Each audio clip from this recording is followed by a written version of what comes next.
A gente geralmente pensa em um contrato como um acordo entre iguais, né? Uma via de mão dupla. Pois é. Mas quando uma das partes é o governo, essa imagem, ela muda completamente. O que acontece quando um desses acordos, que movem obras, serviços essenciais, precisa terminar antes do previsto? Exato. E o jogo mudou bastante com a nova lei de licitações, a de 2021. Hoje a gente vai mergulhar justamente nisso.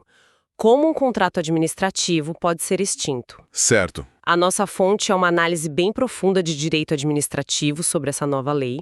E o que a gente quer entender aqui é ir além da regra. É a lógica, sabe? As tensões, as consequências práticas, quando o Estado e uma empresa, são forçados a seguir caminhos separados. Perfeito. Quem tem o poder de apertar o botão de ejeção. E, mais importante, quem paga a conta no final. Para a gente deixar isso bem concreto, vamos a um exemplo. Imagina uma empresa, sei lá, a construtora Horizonte. Ótimo. Ela acabou de ganhar uma licitação para construir uma creche municipal. Contrato assinado, equipe pronta. O que essa construtora Horizonte precisa saber sobre a fragilidade desse acordo? Ótima pergunta, porque é aí que tudo começa. A primeiríssima coisa que o dono da construtora Horizonte tem que entender é que ele não está assinando um contrato comum.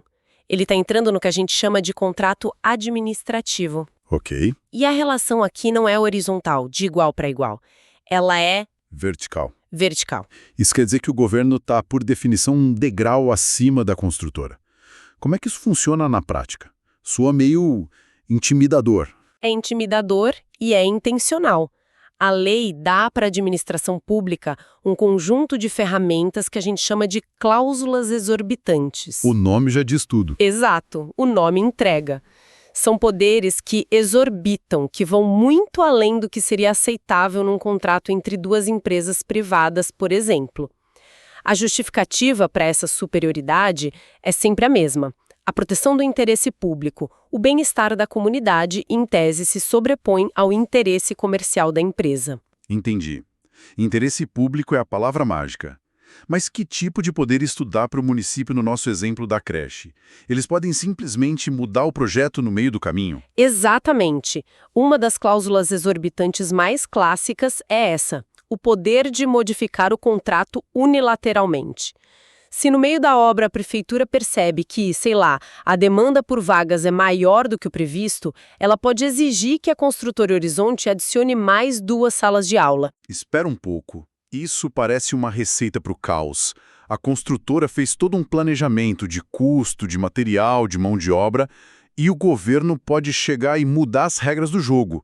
Que garantia a empresa tem? A garantia está nos limites que a própria lei impõe. A modificação não pode ser ilimitada, geralmente tem um percentual do valor original do contrato. Certo. Mas o ponto central para a nossa discussão aqui é outra cláusula: o poder de extinguir o contrato unilateralmente.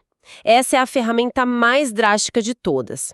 A prefeitura pode, em certas situações, decidir que a creche não vai mais ser construída e simplesmente encerrar o acordo. Ok. Essa ideia da decisão unilateral do governo me parece a mais poderosa e, honestamente, a mais assustadora para quem contrata. Então, vamos focar nisso. O prefeito pode acordar um dia, decidir que não gosta mais do projeto e rasgar o contrato.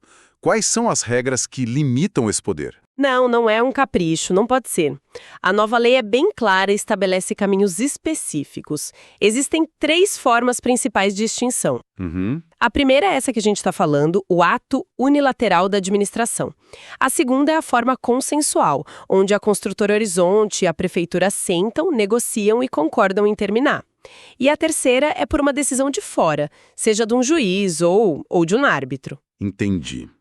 Mas vamos continuar nesse cenário mais tenso, o da decisão unilateral. Quais são os gatilhos que a lei prevê para que a prefeitura possa, por conta própria, demitir a construtora Horizonte? A lei organiza os motivos de uma forma bem lógica, assim. Dá pra gente pensar em 2 grandes grupos de razões.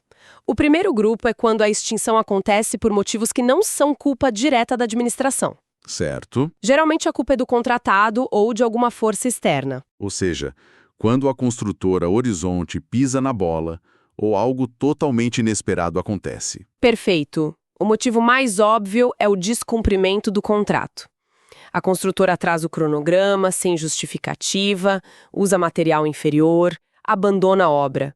Qualquer falha é grave. Entendi. Outra frente são problemas da própria empresa. Se a construtora Horizonte vai à falência ou se os sócios decidem dissolver a empresa, o contrato pode ser extinto. E se não for culpa de ninguém? Digamos que uma enchente sem precedentes atinge a cidade e destrói as fundações da creche. Torna impossível continuar. Isso se enquadra perfeitamente em caso fortuito ou força maior. São eventos imprevisíveis e inevitáveis. A administração, então, formaliza a extinção. Ok. Mas tem um motivo mais sutil e que gera muita discussão. A extinção por razões de interesse público. Ué, mas o interesse público não era justamente construir a creche? Como é que ele pode mudar no meio do caminho? Pode. Imagina que, depois do início da obra, o governo estadual anuncia a construção de uma supercreche a 2 quarteirões de distância, com o dobro da capacidade. Sei. A prefeitura pode reavaliar e concluir que não faz mais sentido gastar dinheiro público na sua obra, porque a demanda já vai ser atendida. Ela pode, então, extinguir o contrato com a Horizonte, alegando que o interesse público mudou. É uma decisão que precisa ser muito, muito bem fundamentada para não parecer arbitrária. Abre uma margem para a subjetividade, né? É um poder delicado. Certo, esse foi o primeiro cenário. Mas e o outro lado da moeda? Você falou de um segundo grupo de motivos, onde a culpa é da própria administração. Sim, e aqui a situação se inverte completamente. A extinção deixa de ser um poder do governo e passa a ser um direito do contratado. Ah, interessante. A lei reconhece que a construtora Horizonte não pode ser refém da ineficiência ou das falhas do poder público. E quando que isso acontece, qual é o ponto de ruptura para a empresa poder dizer, chega, para mim deu? Um dos gatilhos é a supressão excessiva. Lembra que a gente falou que a prefeitura pode alterar o contrato? Lembro. Se ela decidir cortar o projeto suprimindo mais de 25% do valor inicial, a construtora Horizonte ganha o direito de pedir para sair. Afinal, o negócio mudou drasticamente, né? Faz todo sentido. Outro motivo claro é a suspensão abusiva. Se a prefeitura mandar parar a obra por mais de 3 meses seguidos, ou se as paralisações picadas somarem 90 dias úteis, a construtora também pode pedir a extinção. Claro. Nenhuma empresa consegue manter equipe e equipamento mobilizado indefinidamente sem trabalhar. Mas, e a questão mais crítica de todas, dinheiro. O que acontece se a prefeitura simplesmente para de pagar? Esse é o ponto mais sensível e onde uma das cláusulas exorbitantes mais impactantes aparece. A regra é: se a administração atrasar o pagamento por mais de 2 meses... 2 meses. Da data em que deveria pagar a nota fiscal, a construtora Horizonte ganha o direito de pedir a extinção do contrato. 2 meses? Isso é muito tempo. Num contrato privado, se o cliente não paga uma fatura, você para o serviço na semana seguinte. Exatamente. E essa é a grande diferença. É a chamada restrição à exceção do contrato não cumprido. No mundo privado, se uma parte não cumpre a obrigação dela, que é pagar, a outra pode deixar de cumprir a sua, que é trabalhar. Certo. Com o governo, não. A lei obriga a construtora Horizonte a continuar construindo a creche por até 2 meses, mesmo sem receber um centavo. Na prática, então, a empresa é forçada a financiar a obra pública com o próprio capital de giro por 60 dias. Essa é a leitura perfeita. A lógica por trás da regra é a continuidade do serviço público, para que a população não seja prejudicada. Mas o efeito prático é esse. A empresa vira um financiador compulsório do Estado. Uma empresa pequena pode quebrar esperando esse pagamento. Nossa! Isso cria uma barreira de entrada enorme no mercado. Só quem tem muito fôlego financeiro consegue absorver esse risco. Somente depois desses 2 meses de inadimplência é que a construtora pode legalmente suspender os trabalhos e aí sim pedir o fim do contrato. É um risco gigantesco. Fica bem claro o desequilíbrio. Bom, agora que a gente entendeu os motivos, vamos para a parte que realmente importa. As consequências. O contrato acabou. Quem paga a conta e como essa conta é calculada? A resposta depende totalmente de quem deu a largada para o fim. Vamos voltar para a nossa creche. Se o contrato foi extinto por culpa da prefeitura, digamos, porque ela não pagou a Construtora Horizonte por 3 meses, a lei protege a empresa. De que forma? A construtora vai ter direito a 4 coisas principais. Primeiro, o pagamento de tudo que já foi executado e medido até a data. Segundo, a devolução integral da garantia que ela deu lá no início. Certo. Terceiro, o ressarcimento de todos os prejuízos que ela conseguir comprovar. E quarto, algo muito importante, o reembolso dos custos de desmobilização, o dinheiro gasto para tirar equipamento, o pessoal, toda a estrutura do canteiro de obras. Parece uma proteção bem completa para garantir que a empresa não saia no prejuízo por uma falha do governo. Agora, vamos inverter o cenário. E se a Construtora Horizonte quebrou ou estava usando material de péssima qualidade e a prefeitura teve que extinguir?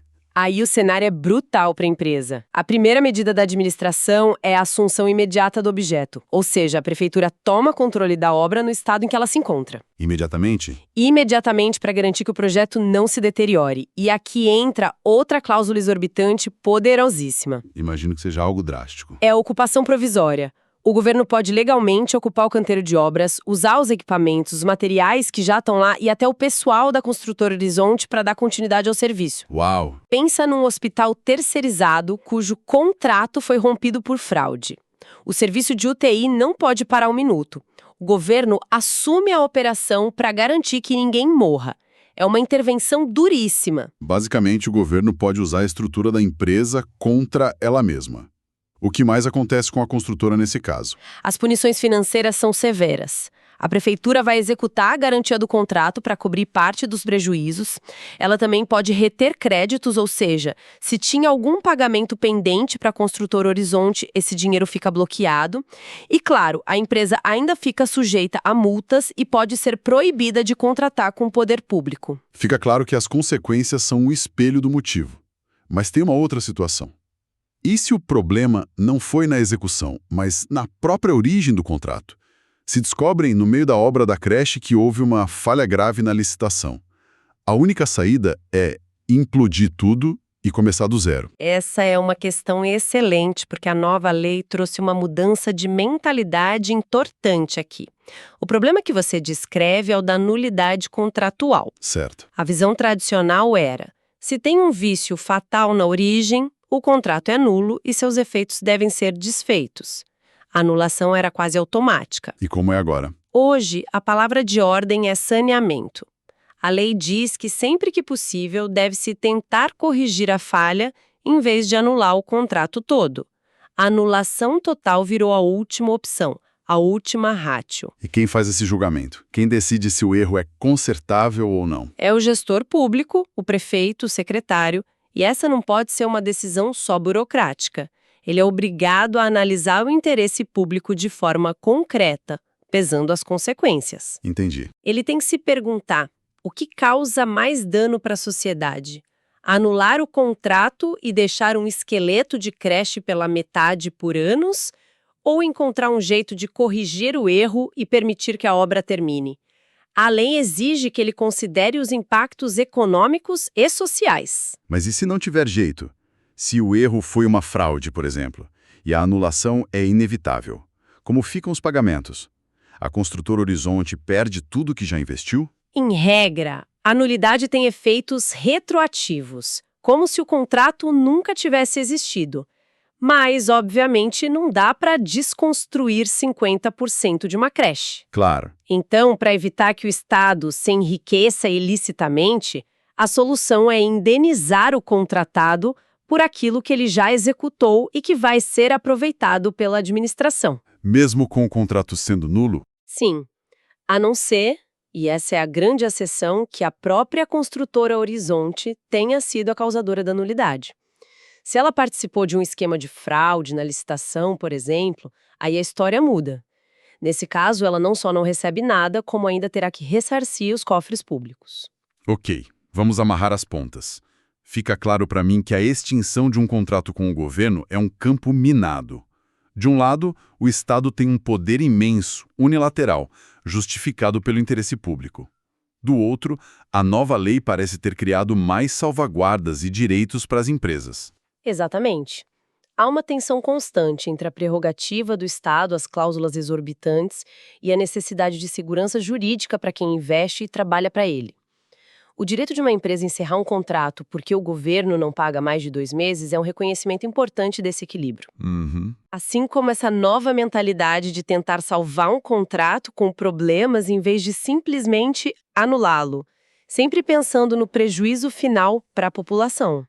É uma busca por pragmatismo, para evitar aquele cemitério de obras inacabadas que a gente vê por todo o país. Para terminar, fica aqui uma provocação para a gente pensar. A fonte destaca que a nova lei incentiva fortemente o uso de mediação, conciliação e arbitragem. Sim, é uma tentativa de trazer métodos mais ágeis, mais colaborativos do mundo privado para a esfera pública. A minha pergunta é: isso pode de fato criar uma cultura de mais diálogo e menos o conflito entre Estado e empresas? Ou, no final do dia, como se negocia de forma equilibrada quando uma das partes senta à mesa, sabendo que tem no bolso o poder de uma cláusula exorbitante, incluindo a carta final de extinguir o contrato unilateralmente? É uma boa pergunta. Fica a reflexão sobre se essa nova aposta no consenso consegue, na prática, nivelar um campo de jogo que, por definição, nasceu para ser inclinado.